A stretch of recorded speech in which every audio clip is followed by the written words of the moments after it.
So anchor Suma వచ్చినప్పుడు Experium park లో ఒకటి చైర్ చెట్టు పైన దగ్గర కూర్చుంది కదా.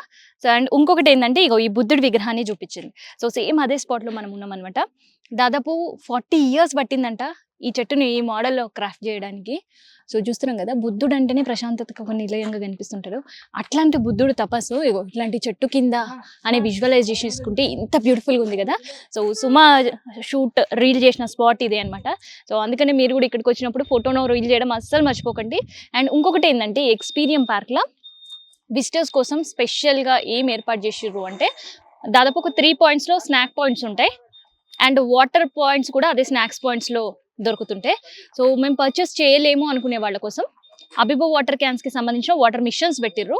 సో ప్రతి స్పాట్లో ఉంటుంది, అంటే పెన్సిల్ పార్క్ స్పాట్లో ఉంటుంది, తర్వాత గ్లాస్ బ్రిక్ స్పాట్లో ఉంటుంది, తర్వాత జపనీస్ గార్డెన్ దగ్గర ఉంటుంది, అండ్ ఇప్పుడు మనం ఇక్కడ నించున్నాం కదా బుద్ధుడి విగ్రహం ఉండే ఒక స్పాట్లో ఉంటుంది.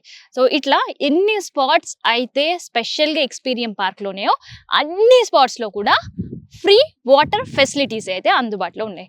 సో దాని గురించి అస్సలు ఏం ఆలోచించుకోవద్దు. సో వాటర్ ఫెసిలిటీ అనగానే ఒక అభిపకి ఎంత ఇచ్చాడు వాడేసిరేమో అని అసలు అనుకోవద్దు. వాటర్ మిషన్ పెట్టారు కాబట్టి హాట్ సమ్మర్లో కూల్ వాటర్ తాగే అవకాశం ఉంది. సో కూల్ వాటర్ వద్దు అనుకునే వాళ్ళు నార్మల్ వాటర్ తాగొచ్చు. ఎవరైనా ఈ టైంలో ఇక గ్రీన్ టీ ఎంజాయ్ చేయాలనుకునే వాళ్ళ కోసం హాట్ వాటర్ మాత్రం అవైలబిలిటీ ఉన్నాయి. టీ బ్యాగ్స్ అండ్ కప్స్ మనమే తెచ్చుకోవాలి. సో ఇది ఎక్స్పీరియం పార్క్లో వాటర్ ఫెసిలిటీ అండ్ సుమారు రిగిల్ చేసిన బుద్ధుడికి సంబంధించిన ఇన్ఫర్మేషన్.